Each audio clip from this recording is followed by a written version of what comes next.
I know running for office can be dangerous, but could it be deadly? Let's talk about the political slasher Founders Day.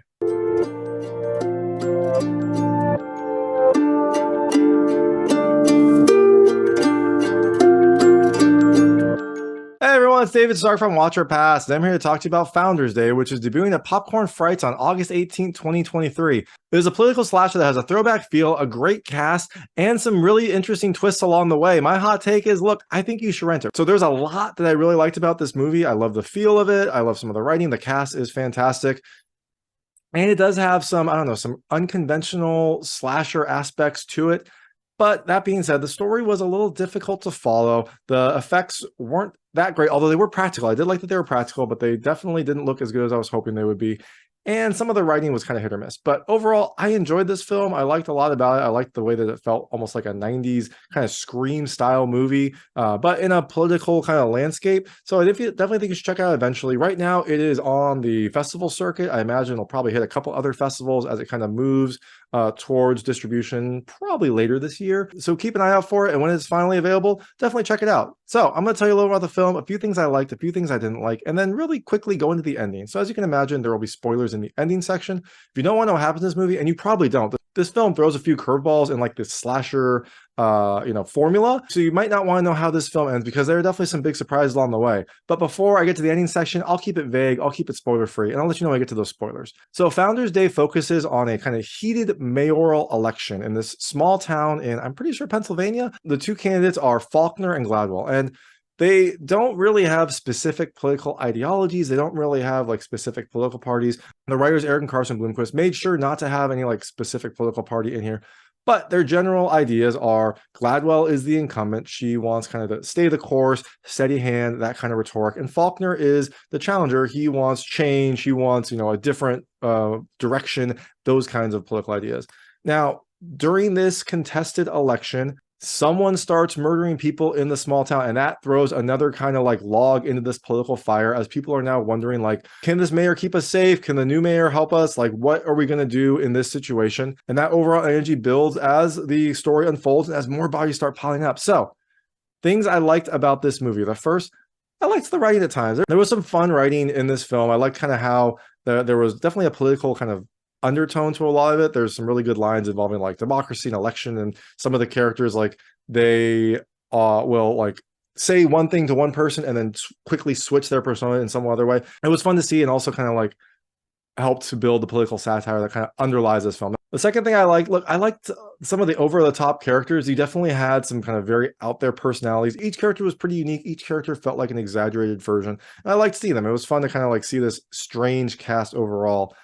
And that leads me to the third thing I love. I love the cast. This is a fantastic cast. It's a really good indie film cast. I loved seeing all these characters. Most of them I've seen in other movies before, so it was really fun to go through the like IMDb page and see where I'd seen them from before, and also see these actors take on new, very different roles. I love seeing Amy Hargreaves as Gladwell. It was fun to see her in this like more kind of like serious cutthroat political type of role. I love seeing Devin Druid in this film as like one of the kind of like disenfranchised children of one of the political candidates. I love seeing Curtin and William Russ in this movie. They had some very interesting roles, and they kind of definitely added, I don't know, a certain sense of experience to this film. It was just a fun overall ensemble cast. The fourth thing I really loved, I love the music. There's some really fun, high energy music that evokes the kind of like throwback style that this film had. It doesn't sound like it was intentionally throwback, but I think a lot of the concepts and kind of source material that Erik and Carson Bloomquist drew from were probably from like the 90s, and so that's maybe why it feels that way. They also wanted the school to feel like an older style school, even though it takes place in modern times. So all of that probably contributed to the way that this movie has a throwback feel, but I did like it. I liked seeing it. It was kind of a fun like step back down memory lane. The fifth thing I liked, look, I liked the 90s style. Like I said, I've said it a couple times, it has a throwback feel to it. The over-the-top characters, the fact that it takes place in a school, the fact that you've got like a Scream style killer that can kind of do everything, go everywhere. It's kind of like deadly, but also very secretive. It was fun to kind of like have all those components again in a good indie slasher. And the last thing I love, there are some unconventional aspects to this film, especially the way that the like story develops and some of the, like the killer aspects are revealed. It definitely feels like this film throws you for a loop a few times. And I like that. I like seeing that it kind of changed things up. There was a big like whoa moment that I had partway through the movie. I was like, oh my gosh, like, are they doing this early? there's more to it, but it was really fun to kind of like see them play with the slasher formula and see them kind of change up some of the aspects of it. So all that being said, things I didn't love as much. The first, the practical effects. Now, this one pains me because I do love that they use practical effects. I do love that they kind of focus on practical effects, but they were just okay. They weren't great. A lot of the blood looked like, like fake blood, like a blood pack. It wasn't as like visceral as I was hoping for a slasher film. Now, look, it's an indie film, I understand, but it would have been nice to maybe have some of the kills look a little bit more realistic to really give you that visceral feel. A lot of the kills, they weren't bad, but they definitely looked fake. The second thing I didn't love as much, and this one was tough, the story's a little bit messy at the start, and that could just be because it's a political movie. It could be because there's so much going on, but it was tough to figure out who all these characters were during the first half of the film. Now, by the end, I figured out who everyone was. I placed everyone, so I was able to follow it toward by the end. And I think on a second viewing, I would like it a lot more because I would know who all these characters were and where they line up. But on the first viewing, I was left confused who all these people were, what their connections were. The film kind of hints at different things, but doesn't like give you explicit, I don't know, information on each character. You kind of have to watch the film and figure out where these characters fall just by like their interactions and what they say. And the last thing I didn't love as much, like I liked the political writing, but some of the writing felt a little bit over the top. And this could be kind of a double-edged sword with some of the over the top characters. There was one character that was like the rebel. He was fun to kind of like see, but his lines just didn't really feel that crisp. They didn't really feel that great. And there was another pair of rebel characters who just felt like they were agents of chaos, and their lines just, I didn't love them either. So maybe it's part and parcel with the like 90s throwback feel, but some of the writing, some of the characters I didn't love as much as I was expecting to, given how much other things I liked about this movie. So that is Founders Day. It is debuting on Popcorn Frights on August 18th, 2023. Definitely think you should check out eventually. I don't think you should run out and see it immediately, but it is a fun throwback 90s slasher that changes up the formula in some ways. It also just has like a really great ensemble cast. So check it out if you can. I'm going to go into the ending now. So if you don't know what happens in this film, I would turn it off now because there will be spoilers. So this film has a like big mayoral campaign between this person named Faulkner, who's a challenger, and Gladwell, who's the incumbent. And they are having a contested fight, and their kind of supporters are also having a contested fight. You see some of that unrest in the streets as the two supporters are on like opposite sides of the street yelling at each other. It definitely feels like our current political climate right now. But in all of this, some murders start happening from this mysterious cloaked killer who is like dressed in robes, has like a white wig and then like a red like demon looking mask. It's like a demonic Founders Day, like a demonic patriot mask, and they use this gavel that also has a knife. The first person to get killed is unfortunately the daughter of one of the candidates, the daughter of Faulkner. She gets killed when her and her girlfriend Allison are on a bridge. They're kind of discussing their future. And then there is an aggressive car. Melissa goes and confronts the person. And that's when we find out that the person is the killer. The killer kills her and throws her off a bridge. Allison escapes, but she is definitely scarred by this.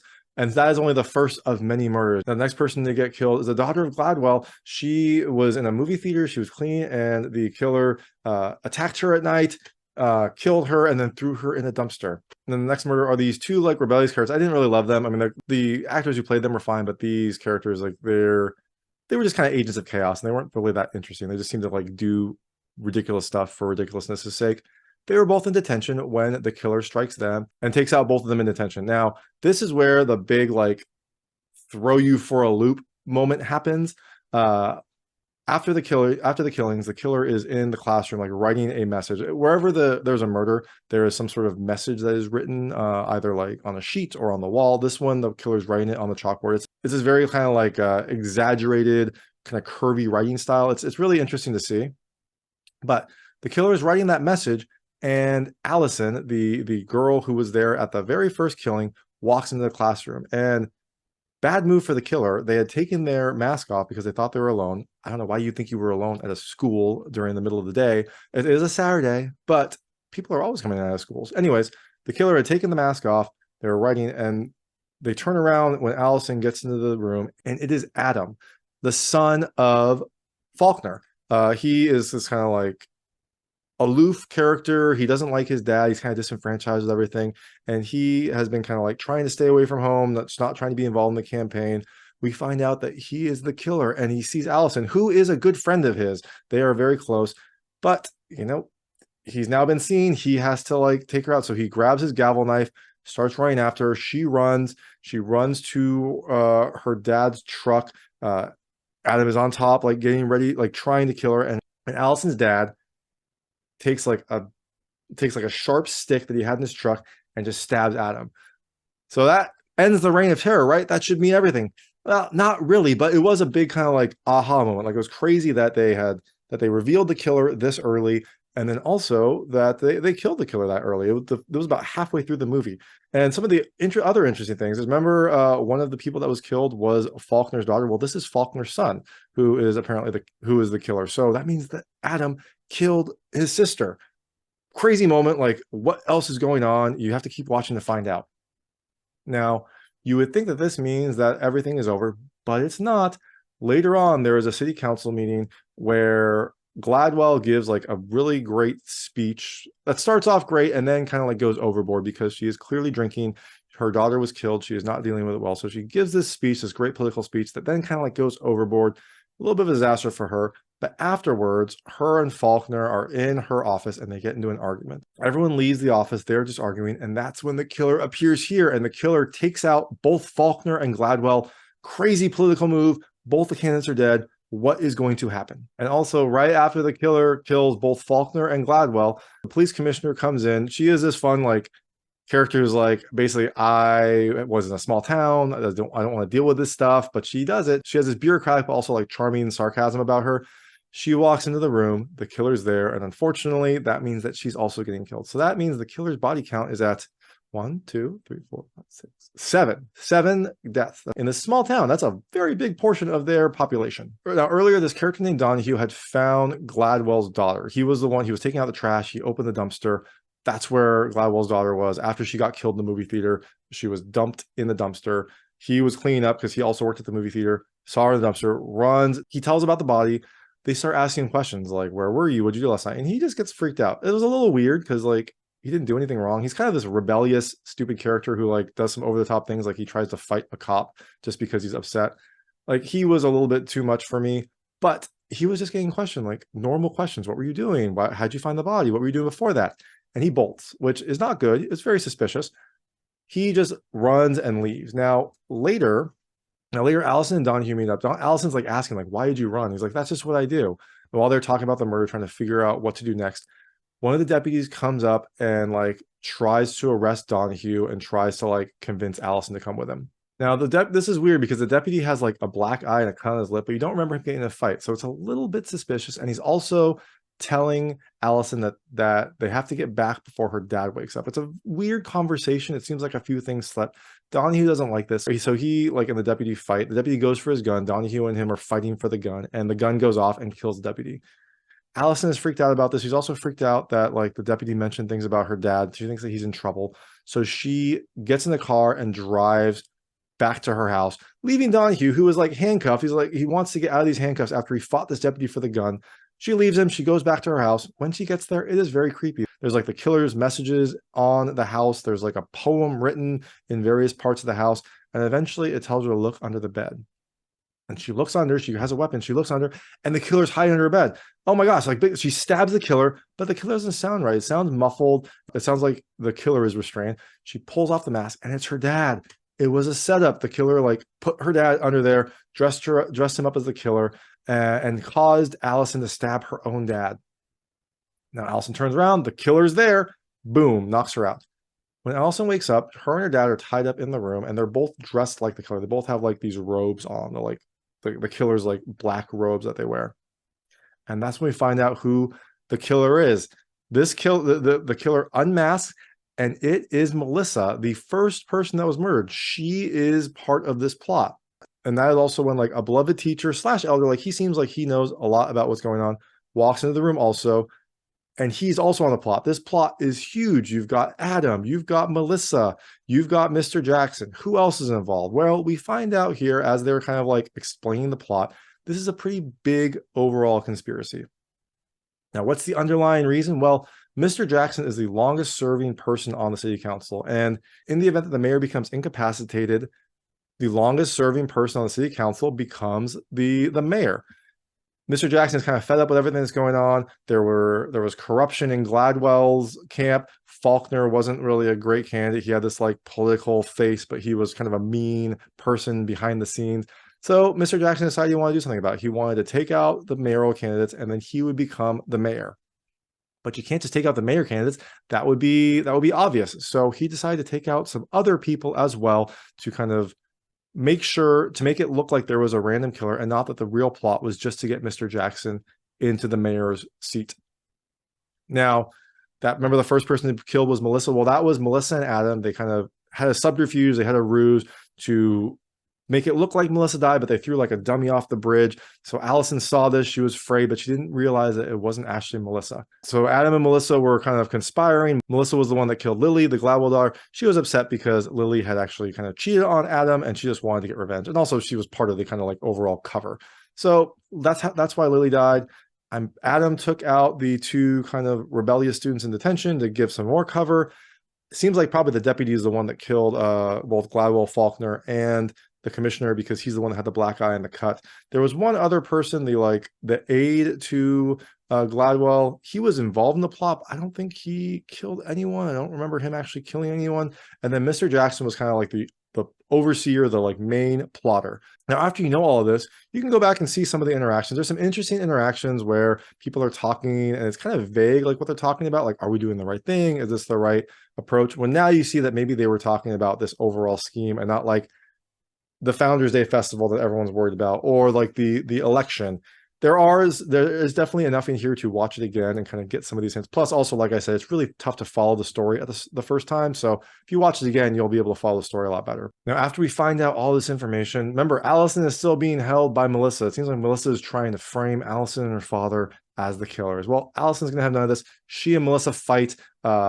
Allison knocks her out, and in classic kind of like 90s killer, 90s slasher motifs, Melissa seems to be knocked out. Allison gets close, and then Melissa like wakes up and like tries to attack her. Allison stabs Melissa, ends that. But now we have the question of what do you do with the remaining people? So remember, there were 4 killers.